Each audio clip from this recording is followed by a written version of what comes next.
Hey, this is Liam, your narrator. Just want to say a very quick thank you to all of you listening, watching, commenting, liking, subscribing, sharing, and all of that good stuff. It really helps out the channel and is much appreciated and very encouraging for me. So with all that said, let's get into the story.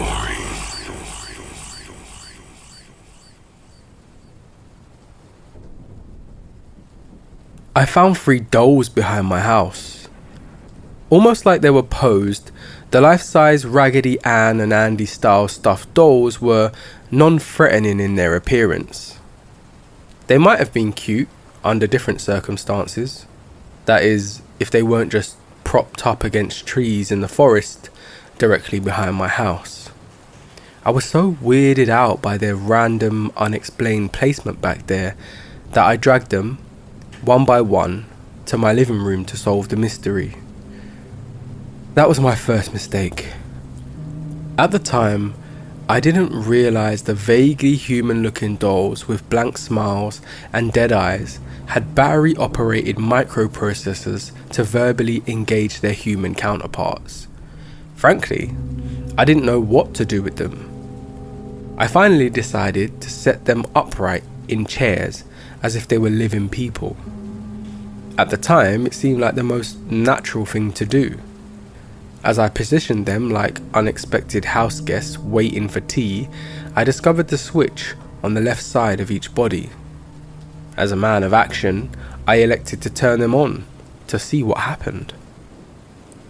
That was my second mistake. Without justification, I hoped answers would magically present themselves as to how they happened to be placed behind my home. I live at the edge of a national forest with so few neighbours that you can count them on one hand. I guarantee none of them would buy creepy, adult-sized animatronic dolls or abandon them in the woods. I know that. The mystery definitely bothered me, but at that point, the feeling was closer to puzzlement than fear. Then they began to speak. I'm not sure if they were proximity motion activated or otherwise, but my presence across the room drew their attention, and all of a sudden, I wasn't alone. The 3 dolls addressed me as if I was a long-lost friend of theirs without simulated mouth movements. They spoke with a complex familiarity which suggested they were alive, and that we'd known each other for years. I was too bothered by the sophisticated ease of which they interacted with me to marvel at the disturbing technology behind it. I had to keep reminding myself they were essentially toys. Creepy, life-sized toys. Amazingly, they could converse about any topic I broached, but deliberately avoided the subject of who left them behind my house. Whenever I'd cornered one of them about it, the other 2 unblinking animatrons would deliberately intercede and redirect the conversation elsewhere. The AI was beyond impressive and fascinating to witness as they helped each other deflect my prosecutor-like examination. The more I pressed, the more evident it became they were not going to tell me. They obviously knew the truth but simply refused to answer.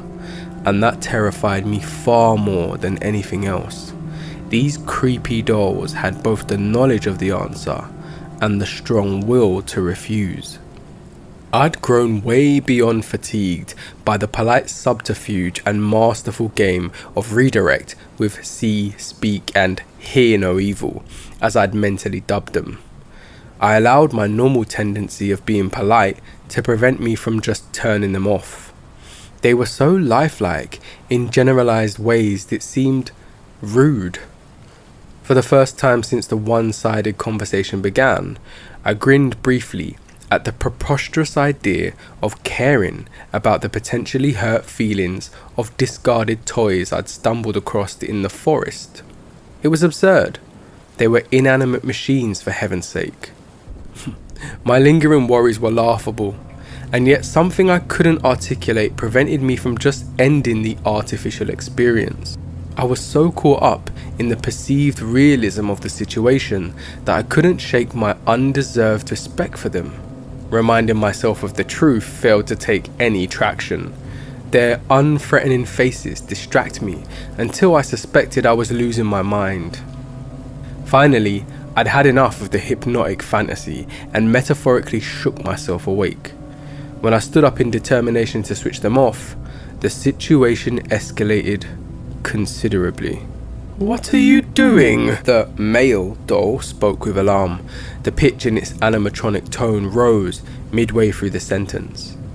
Before I could stop myself from easing the concern of a talking machine, I responded from pure reflex. I was still wrapped up in the illusion I was conversing with actual people. "I'm sorry, but it's time for the three of you to be silent," I insisted sternly, as if addressing petulant children. "If you aren't going to tell me who put you in the woods, I'm going to switch you off and enjoy the rest of my afternoon warming myself by the fire. I'm tired of playing who's on first. It lost its appeal a long time ago." All of a sudden, they went from adult-sized inanimate muppets with an impressive AI interface and non-threatening faces to something considerably less doll-like. Their stuffed faces actually seemed to reflect genuine worry and concern. Even more troublesome, the male who'd quizzed me expressed obvious anger and moral indignation. I could see it in his evolving features. Their lifeless forms actually tensed up at the realization I would shut them down like unwanted vacuum cleaners. The hair on the back of my neck stood on end. It wasn't my imagination playing tricks on me. Whatever they were was significantly more than discarded children's toys or novelty home assistants. It is impressive when AI devices can play songs or look up web trivia, but this was another level. They were ultra sophisticated in ways that didn't seem possible. The strong likelihood occurred to me that they might not even be of human origin. "Wait! Please don't do that. We don't want to be turned off. Let's keep talking. Perhaps there's something else you might want to ask. We will answer you if we're allowed to." I can't begin to tell you how terrifying it was to realize the lifelike machines I foolishly dragged into my house obey something other than humans in the same room with them. The chilling implication was their superior was without a pulse or extraterrestrial. "Cut the damn bullshit," I shouted in growing fear. The three unblinking things propped up across from me reacted defensively. The ferocity of my voice betrayed how rattled I was. Their stuffed bodies seemed to grow tense. It was as if organic muscles or mechanical hydraulics developing within them would soon allow them to stand up or fight back. I detected no solid infrastructure inside them when I carried them home, but then again, they were limp and switched off. Their internal physiology and sentience level was unknown, but they had answers and I wanted them. For all I knew, they could gang up on me and resist my interrogation, or worse. Far worse. I realized it was prudent to play along with the unfolding charade and leave them awake. That was my third mistake. No person left us in the woods. The female offered matter-of-factly. "We came to this national forest on an important mission. Unfortunately, we aren't allowed to divulge the details to you at this time." I was dumbstruck. There was too much information in that maddening statement to process. What were they? Where did they come from? Why were they on a mission behind my house, of all places? The third of them seated in the recliner was more androgynous in generalized features. It had remained mostly quiet and allowed the other two units to carry the disturbing narrative up until that point. Now, number 3 took up the macabre conversation, and I forced myself to focus my attention towards its stoic, expressionless gaze. I wasn't sure if I could handle much more. My emotions ran the full gamut from amused, deeply curious, and also simultaneously horrified. "You aren't ready to hear the truth from us. We are required to pacify you and obfuscate the facts until the time arrives when you are better prepared to accept what we were sent here to do. Defiantly, I pointed out that they were switched off when I discovered them. That was hardly the condition you'd expect in-control mechanisms to be in, if they'd arrived here on a mission purely by themselves. My point was that something other than them had switched off their power buttons. Admittedly, I was damn proud of my deductive reasoning and waited for an explanation, or more likely, an excuse. They had already admitted to deceiving me earlier via obfuscation of facts. When no retort immediately came, I assumed I'd caught the cute cloth doll cabal in a broadening lie. Outside, night had fallen. As creepy as it was to think I was entertaining sophisticated dolls in the daytime, it was infinitely worse. I realized I had 3 advanced beings of unknown origin and motive lingering in the darkened room just a few feet from me. Only the flickering flames of my fireplace illuminated their inhuman forms, studying me for weakness. It was the same enveloping darkness of the uninhabited forest behind my house, which swallowed the ambient neighborhood light and teased my subconscious fear of the unknown. Were they sent on a mission to kill me? To kidnap me for biological study and dissection? Had I aided in my own demise by delivering complex artificial organisms of possible alien origin over my threshold, like Trojan horses? My heart raced at the broad possibilities. Then, I swear to you, the faintest hint of a smile appeared simultaneously on their sullen, manufactured faces and cold, button eyes. They became more alive by the moment. It's like they sensed and consumed the negative energy my developing fear generated. I realized I was giving off damaging biofeedback, which they would use against me. I found myself trying to put on my best poker face against a trio of deceitful serpents with happy faces. We turned ourselves off, the male offered smugly. It was decided by us to conserve energy until the day you finally discovered and delivered our hibernating vessels inside. It was all according to plan. The other 2 turned slightly with mechanical precision towards the speaker, as if to confirm his delayed explanation. With synchronized nods, they attempted to add credibility, but I wasn't buying it. Still, seeing physical animation beginning to occur was unbelievably jarring. Initially, only the voices were simulated by a speech center within the body. Then came the noticeable tensing of their physiques when reacting in a more organic way.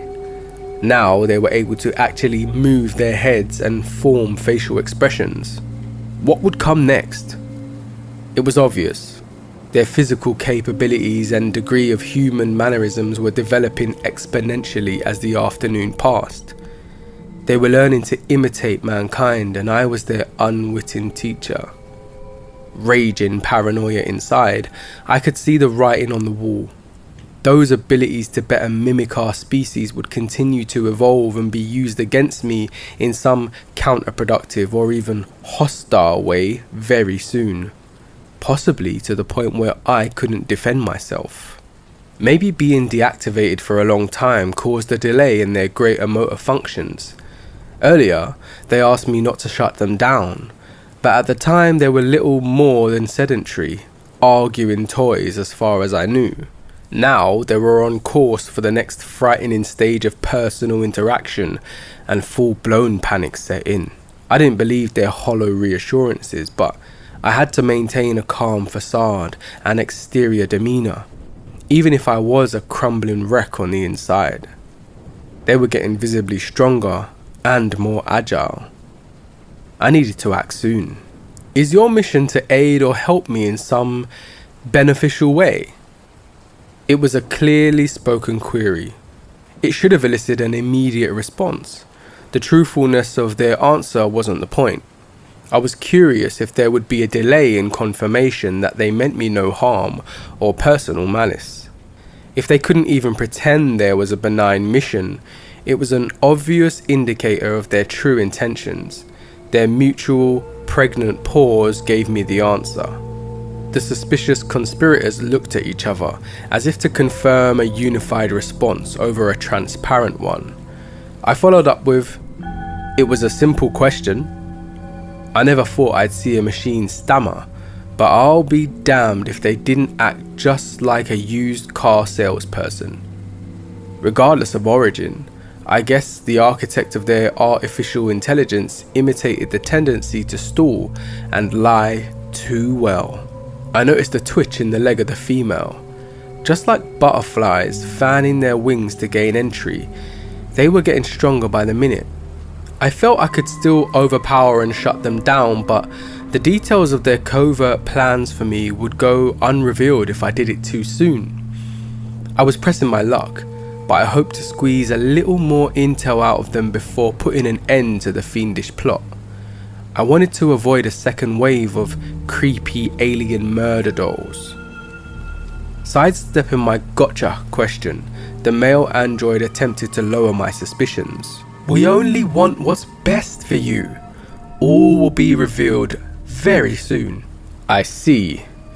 You three are a unified team, right? You are directly connected as one unit." They looked at the androgynous one. It was clear to me that one held the central processor. The other two must be satellites. Cut off the head and the serpent dies. I had my target. All three were becoming more animated. Just like a high-stakes card game, the female twitched her foot constantly as a nervous tell. She was antsy to get out of the chair and finish their mission. The other two appeared just as eager, but she was slightly ahead in development. The constant foot twitch spoke to her heightened state of agitation. "We are one, in thought and purpose, yes. Why do you ask?" "Oh, no reason," I dismissed. "I was curious." "Never mind about that. It was just small talk. I need to add more wood to the fire now." My three unwanted visitors showed visible signs of being nervous by the vague, rhetorical question. They realized, as they probed me for information, I was doing the exact same thing. The cat and mouse game is very complicated. It wasn't completely clear who was the cat though, and who was the mouse. I'd already witnessed the three of them subtly move all of their major body parts at one time or another. That signified they possessed the ability to stand on their own. As much as I wanted to know exactly what they were up to, the time to investigate was over. I pulled back the fireplace screen to toss in more logs. I could sense them watching me intently. It was terrifying to turn my back, but I had to maintain the cover for my plan. In between the crackling of exploding embers, I heard the telltale squeak of my recliner springs. Their android leader stood and took several aggressive steps in my direction. I witnessed its unfolding intent to push me into the blaze from the shiny reflection of the glass panes. It stood only 2 steps behind me and was closing fast, with arms raised to shove me inside. In full readiness, I pretended to be totally engrossed with my fireplace duties. With a ferocious dexterity I could scarcely repeat again if my life depended on it, I whirled around, flipped off the switch, and tossed the accursed thing into the raging fire like cordwood. Its defeated squeal faded as soon as the power drained from its roasting mechanism. Then the flames burned into blackened carbon cinders. I witnessed the alien's internal anatomy during the cremation, once the artificial shell had been disintegrated. At last, I had a conclusive answer. It happened so fast, the remaining 2 didn't even know what hit them. They were stunned into a stammering fit when the main processor of their unit shut down and fully incinerated. Then I snatched up the male android and switched him off before he could recover or fight back. As soon as his stuffed torso flew into the pyre, the remaining unit kicked into high gear. She sprang off the couch with grace and coordinated poise the other two couldn't have fathomed. She was the ninja of the trio. There was no other way to describe her but fully pissed off and incredibly enraged. All pretense was dropped and the proverbial knives were out. She lunged at me with the strength of self-preservation fueling her actions and guarded her vulnerable left side masterfully. There was no way I could easily flip the switch and put an end to the crazy game I was entangled in. The advantage of surprise had served me well until then, but it was now lost. She knew what I intended to do. I had to find another way. The fireplace poker was handy, so I used it to foil her forceful attacks like a blunt sword. By the primal sounds of the android's ferocious efforts to kill, you would have thought a human being was inside that stuffed doll-like shell. I wailed on my opponent like a swashbuckling fighter until I was panting and out of breath. Physically, I am ashamed to admit, we were pretty evenly matched. Unfortunately, I was growing fatigued and losing my stamina. I switched gears to incorporate more cerebral tactics into the battle. "Dear heavens!" I gasped in mock desperation and exaggerated fear. "You have a Black Widow spider on your shirt!" Just as my Who's On First Abbott and Costello reference surely escaped the three of them earlier, my ridiculous spider ruse was definitely a long shot. I didn't expect it to work, but human humour was the one area they hadn't quite mastered. When she paused for a split second to glance downward at the location I was transfixed upon, I used the golden opportunity to smack the off switch with the fireplace poker. In the millisecond before the power faded, the spark of realization and resentment washed over her dying cognizance. It was beautiful. The last thing I witnessed before adding her ashes to the pile of soot were the incomplete beginnings of a smirk. "My best interest indeed," I spat. I still didn't know why aliens would send 3 AI units to kill me, nor do I understand the logic of leaving them deactivated behind my house, but I can't argue that I fell for the damn Trojan ruse. Let my rookie mistake be one you avoid. If you encounter cute looking life-sized dolls somewhere near your home, resist the urge to switch them on or bring them inside. It's a trap.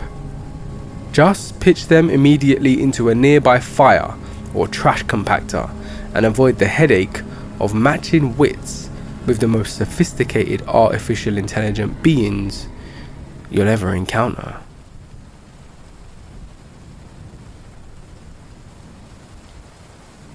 Hey, it's Liam again. This is a little Easter egg for all of you who have stayed right up until the end. Big thank you to all of you. And I look forward to sharing more stories with you very soon in the next video. Take care.